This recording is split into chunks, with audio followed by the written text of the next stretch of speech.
பிஸ்மில்லாஹிர்ரஹ்மானிர்ரஹீம். அஸ்ஸலாமு அலைக்கும் வரஹ்மத்துல்லாஹி வபரகாத்துஹு. அன்பான இஸ்லாமிய சகோதர சகோதரிகளே, அல்ஹம்துலில்லாஹ். இன்று நாம் ஒரு மிக அழகான மிக முக்கியமான வரலாற்று பயணத்தை ஆரம்பிக்கிறோம். இந்த பயணம் உலகின் முதல் மனிதர், முதல் நபி, நம் அனைவரின் தந்தை ஹஸ்ரத் ஆதம் அலைஹிஸ்ஸலாம் அவர்களின் வாழ்க்கை வரலாறு. இந்த தொடரில் நாம் கற்பனை கதைகளை பேசுவதில்லை. மக்களிடையே பரவியுள்ள ஆதாரமற்ற கதைகளையும் சொல்லப்போவதில்லை. மாறாக அல் குர்ஆனும் சஹீஹான ஹதீஸ்களும் கூறும் உண்மைகளை மட்டுமே அடிப்படையாக கொண்டு இந்த வரலாற்றை பார்ப்போம், இன்ஷா அல்லாஹ். அன்பானவர்களே, ஒரு நிமிடம் சிந்தித்து பாருங்கள். நாம் யார்? எங்கிருந்து வந்தோம்? நம்முடைய முதல் தந்தை யார்?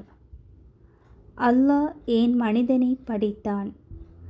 இந்த கேள்விகளுக்கெல்லாம் விடையை அறியாமல் ஒரு முஸ்லிமின் வாழ்க்கை முழுமையடையாது. அல்லாஹ் இந்த பிரபஞ்சத்தை படைத்தான். வானங்களையும் பூமியையும் சூரியனையும் சந்திரனையும் நட்சத்திரங்களையும் படைத்தான். மலக்குகளை நூறால் படைத்தான். ஜின்களை நெருப்பிலிருந்து படைத்தான். இவை அனைத்தும் மனிதன் படைக்கப்படுவதற்கு முன்பே நடந்துவிட்டன. பிறகு ஒரு மகத்தான அறிவிப்பை அல்லாஹ் மலக்குகளிடம் கூறினான். அல்லாஹ் திருக்குர்ஆனில் சூரத்துல் பக்ரா 2வது அத்தியாயம் 30வது வசனத்தில் கூறுகிறான், நிச்சயமாக நான் பூமியில் ஒரு பிரதிநிதியை, கலீஃபா உருவாக்கப் போகிறேன். இந்த ஒரு வசனம் மனித வரலாற்றில் தொடக்கத்தை அறிவிக்கிறது. அன்பானவர்களே, இங்கே கலீஃபா என்ற வார்த்தைக்கு என்ன அர்த்தம்? அது அல்லாஹுவுக்கு பதிலாக ஆட்சி செய்வது என்று பொருள் அல்ல. அல்லாஹுவுக்கு யாரும் மாற்றமாக இருக்க முடியாது. மாறாக அல்லாஹ்வின் கட்டளைகளை பின்பற்றி பூமியில் நீதி, நன்மை, வணக்கம் ஆகியவற்றை நிலைநாட்டும் பொறுப்பு வழங்கப்பட்ட படைப்பு என்பதே அதன் பொருள். இதுதான் மனிதனின் உயர்ந்த நோக்கம். நாம் வெறுமனே சாப்பிட்டு தூங்கி வேலை செய்து இருப்பதற்காக படைக்கப்படவில்லை. அல்லாஹ்வை வணங்கவும் அவனுக்கு கீழ்ப்படியவும் பூமியில் நன்மையை நிலைநாட்டவுமே நாம் படைக்கப்பட்டுள்ளோம். இதைத்தான் அல்லாஹ் மற்றொரு இடத்தில் தெளிவாக கூறுகிறான். ஜின்களையும் மனிதர்களையும் என்னை வணங்குவதற்காகவே நான் படைத்தேன். சூரத்துத் தாரியாத் 51வது அத்தியாயம் 56வது வசனத்தில் அல்லாஹ் சொல்கிறான், அன்பான சகோதரர்களே, இங்கே ஒரு கேள்வி எழுகிறது. அல்லாஹ் இப்படி சொன்ன போதோ மலக்குகள் என்ன கூறினார்கள்? அல்லாஹ் மலக்குகளிடம், நிச்சயமாக நான் பூமியில் ஒரு கலீஃபாவை உருவாக்கப் போகிறேன். அதாவது சூரத்துல் பக்ரால 2வது அத்தியாயம் 30வது வசனம் என்று கூறியதை பார்த்தோம். இப்போது ஒரு முக்கியமான நிகழ்வு நடைபெறுகிறது. அல்லாஹ்வின் இந்த அறிவிப்பை கேட்ட மலக்குகள் ஒரு கேள்வியை கேட்டார்கள். அவர்கள் அல்லாஹ்விடம் கூறினார்கள், இறைவா, பூமியில் குழப்பத்தையும் இரத்தம் சிந்துவதையும் ஏற்படுத்தக்கூடிய ஒருவரையா நீ படைக்கப் போகிறாய்? நாங்களோ உன்னை புகழ்ந்து தஸ்பீ செய்கிறோம், உன் பரிசுத்தத்தை போற்றுகிறோம். மலக்குகள் ஏன் இப்படி கேட்டார்கள்? அன்பானவர்களே, இந்த கேள்வியை சிலர் தவறாக புரிந்து கொள்கிறார்கள். மலக்குகள் அல்லாஹ்வின் முடிவை எதிர்க்கவில்லை. ஏனெனில் குர்ஆன் மலக்குகளை பற்றி கூறுகிறது, அல்லாஹ் கட்டளையிட்டதை அவர்கள் ஒருபோதும் மீற மாட்டார்கள். அவர்களுக்கு கட்டளையிடப்பட்டதை மட்டுமே செய்வார்கள். அப்படியானால் அவர்கள் ஏன் இந்த கேள்வியை கேட்டார்கள்? இஸ்லாமிய அறிஞர்கள் விளக்குவது என்னவென்றால், பூமியில் மனிதர்களுக்கு முன்பே ஜின்கள் வாழ்ந்தனர். அவர்களில் பலர் அல்லாஹ்வுக்கு மாறு செய்து அநியாயமும் இரத்தப் பாய்ச்சலும் செய்தனர். அதனால் புதிய படைப்பும் அப்படியே இருக்குமா என்ற ஆச்சரியத்தோடும் அல்லாஹ்வின் ஞானத்தை அறிந்து கொள்ளும் விருப்பத்தோடும் மலக்குகள் கேட்டனர். இது எதிர்பார்ப்பல்ல, அறிவை நாடிய கேள்வி. அல்லாஹ்வின் பதில் அந்த நேரத்தில் அல்லாஹ் மிகச் சுருக்கமாக ஆனால் ஆழமான அர்த்தமுள்ள ஒரு பதிலை அளித்தான். நிச்சயமாக நீங்கள் அறியாததை நான் அறிவேன். சுப்ஹானல்லாஹ். இந்த ஒரு வசனத்தில் எத்தனை பெரிய பாடம் இருக்கிறது! அல்லாஹ் எதிர்காலத்தை முழுமையாக அறிவான். அவன் அறிவு எல்லையற்றது. மனிதன் ஒரு தவறு செய்யலாம், ஆனால் அதே மனிதர்களில் நபிமார்கள் தோன்றுவார்கள். அதே மனிதர்களில் சித்திகீன்கள், சுஹதாக்கள், சாலிஹீன்கள் தோன்றுவார்கள். அதே மனிதர்களில் குர்ஆனை மனனம் செய்பவர்கள் இருப்பார்கள். இரவில் எழுந்து தஹஜ்ஜத் தொழுபவர்கள் இருப்பார்கள். தன் உயிரையே அல்லாஹ்வுக்காக அர்ப்பணிப்பவர்கள் இருப்பார்கள். அல்லாஹ் இதையெல்லாம் அறிந்திருந்தான். அதனால்தான் நீங்கள் அறியாததை நான் அறிவேன் என்று கூறினான். நமக்கான பாடம் அன்பானவர்களே, நம் வாழ்க்கையிலும் பல நேரங்களில் அல்லாஹ்வின் தீர்ப்புகள் நமக்கு புரியாமல் இருக்கலாம். சில நேரங்களில் நாம் விரும்பிய ஒன்று நடக்காது. சில நேரங்களில் நாம் வெறுக்கும் ஒரு சோதனை வரும். ஆனால் அல்லாஹ் கூறுகிறான், நீங்கள் ஒரு விஷயத்தை வெறுக்கலாம், ஆனால் அது உங்களுக்கு நன்மையாக இருக்கலாம். நீங்கள் ஒரு விஷயத்தை விரும்பலாம், ஆனால் அது உங்களுக்கு தீமையாக இருக்கலாம். அல்லாஹ் அறிவான், நீங்கள் அறிய மாட்டீர்கள். எனவே ஒரு முஸ்லிமின் வாழ்க்கையில் அல்லாஹ்வின் தீர்ப்பு மீது நம்பிக்கை மிக முக்கியமானது. நிச்சயமாக நான் அறிந்ததை நீங்கள் அறிய மாட்டீர்கள் என்று கூறியதை பார்த்தோம். அப்படியானால் மனிதனின் சிறப்பு என்ன? ஏன் அல்லாஹ் மனிதனை மற்ற படைப்புகளை விட ஒரு தனித்துவமான இடத்தில் வைத்தான்? அதற்கான பதிலை அடுத்த வசனங்களில் அல்லாஹ் நமக்கு கூறுகிறான். ஆதம் அலைஹிஸ்ஸலாம் அவர்களுக்கு அறிவு வழங்கப்பட்டது.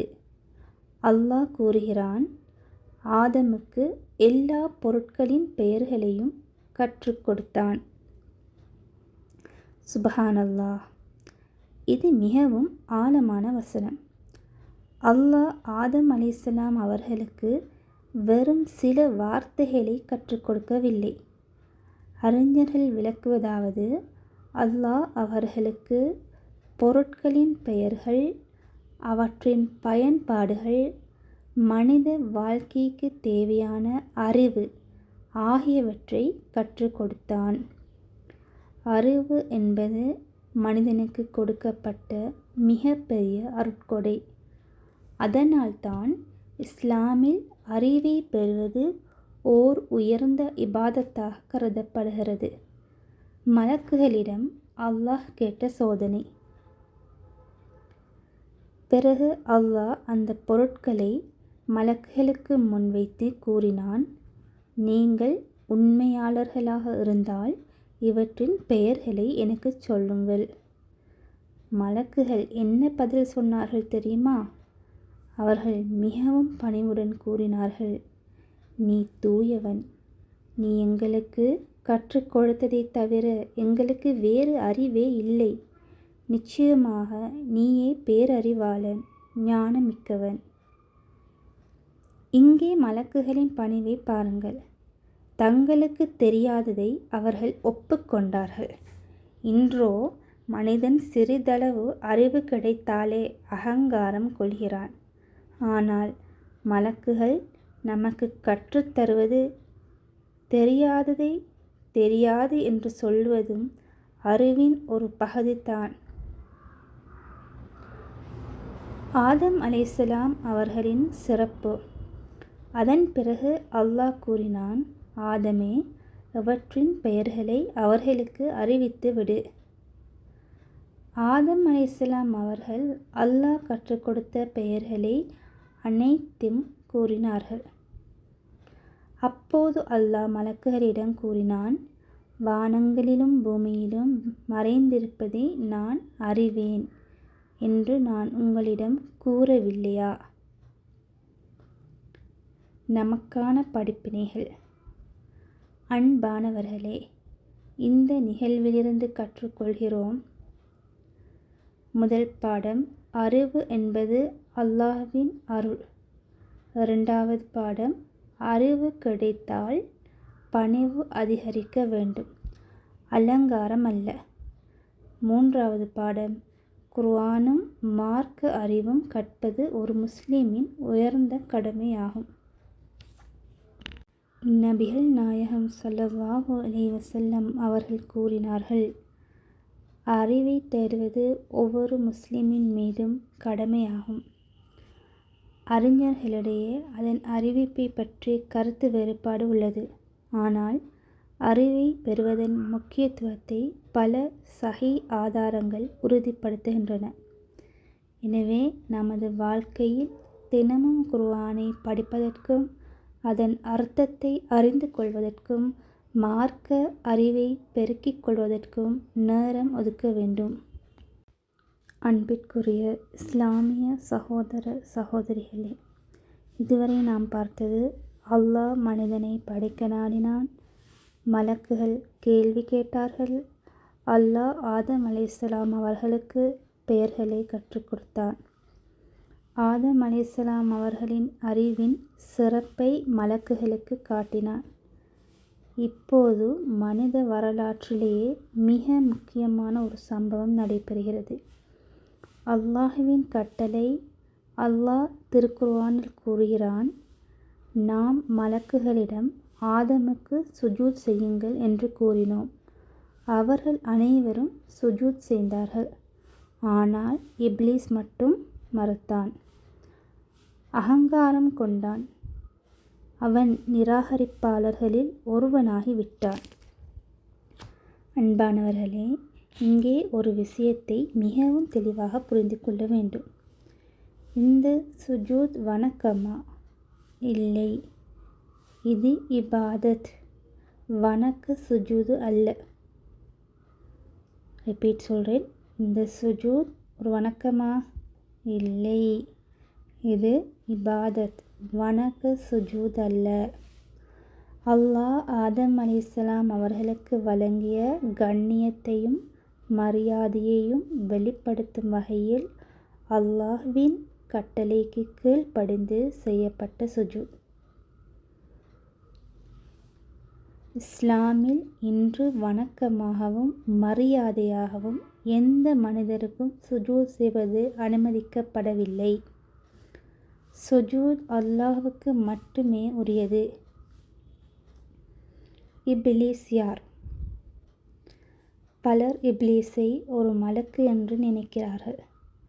ஆனால் குர்ஆன் தெளிவாக கூறுகிறது, அவன் ஜின்களில் ஒருவனாக இருந்தான். அவன் மலக்குகளோடு இருந்ததால் அந்த கட்டளையும் அவனுக்கு பொருந்தியது. இப்லீஸ் ஏன் சுஜூத் செய்யவில்லை? அல்லாஹ் இப்லீஸிடம் கேட்டான், நான் உனக்கு கட்டளையிட்ட போது உன்னை சுஜூத் செய்ய விடாமல் தடுத்தது என்ன? இப்லீஸ் என்ன பதில் சொன்னான் தெரியுமா? நான் அவனை விடச் சிறந்தவன். என்னை நெருப்பால் படைத்தாய், அவனை களிமண்ணால் படைத்தாய். சுபஹானல்லாஹ். இதுதான் உலகத்தில் நடந்த முதல் அகங்காரம். அல்லாஹ்வின் கட்டளையை விட தனது கருத்தையே இப்லீஸ் மேலானதாக கருதினான். அகங்காரத்தின் ஆபத்து. நபிகள் நாயகம் ஸல்லல்லாஹு அலைஹி வஸல்லம் அவர்கள் கூறினார்கள், எவருடைய இதயத்தில் ஒரு கடுகளவு அகங்காரம் இருந்தாலும் அவர் சுவர்க்கத்தில் நுழைய மாட்டார். அகங்காரம் என்றால் என்ன என்று ஒருவர் கேட்டார். அதற்கு நபிகள் நாயகம் ஸல்லல்லாஹு அலைஹி வஸல்லம் அவர்கள் கூறினார்கள், உண்மையை மறுப்பதும் மக்களை இழிவாக நினைப்பதும் தான் அகங்காரம். நாம் கற்றுக்கொள்ள வேண்டிய பாடங்கள். அன்பானவர்களே, இன்று நம்மிடமும் இப்லீஸின் குணங்கள் வராமல் கவனமாக இருக்க வேண்டும். நான் பெரியவன், எனக்குத்தான் எல்லாம் தெரியும், நான் சொல்வது தான் சரி, இப்படிப்பட்ட எண்ணங்கள் ஒரு முஸ்லிமுக்கு ஏற்றவை அல்ல. உயர்ந்த பதவி, செல்வம், கல்வி, அழகு இவை அனைத்தும் அல்லாஹ்வின் அருட்கொடைகள். அவை அகங்காரத்திற்கு காரணமாக அல்ல, நன்றி உணர்விற்கு காரணமாக இருக்க வேண்டும். இந்த அத்தியாயத்தின் முடிவு. அன்பானவர்களே, இன்றைய அத்தியாயத்தில் நாம் கற்றுக்கொண்டது, மனிதனுக்கு அல்லாஹ் உயர்ந்த கண்ணியத்தை வழங்கினான். அந்த கண்ணியத்திற்காக மலக்குகள் சுஜூத் செய்தார்கள். இப்லீஸ் அகங்காரத்தால் அல்லாஹ்வின் கட்டளையை மறுத்தான்.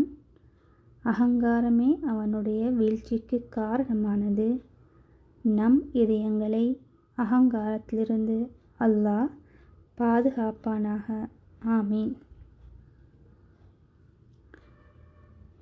ஆதம் அலைஹிஸ்ஸலாம் அவர்கள் எவ்வாறு படைக்கப்பட்டார்கள்? அதில் அல்லாஹ் மண்ணை எவ்வாறு எடுத்தான்? மனிதர்கள் ஏன் பல நிறங்களிலும் குணங்களிலும் இருக்கிறார்கள்? ஆதம் அலைஹிஸ்ஸலாம் அவர்களின் உடல் உருவாக்கம், ரூஹ் ஊதப்பட்ட மகத்தான தருணம் என்பவற்றை குர்ஆன் மற்றும் சஹீஹான ஹதீஸ்களின் ஆதாரங்களுடன் உணர்வுபூர்வமான யூடியூப் உரையில் விரிவாக நாளை பார்ப்போம். இன்ஷா அல்லாஹ்.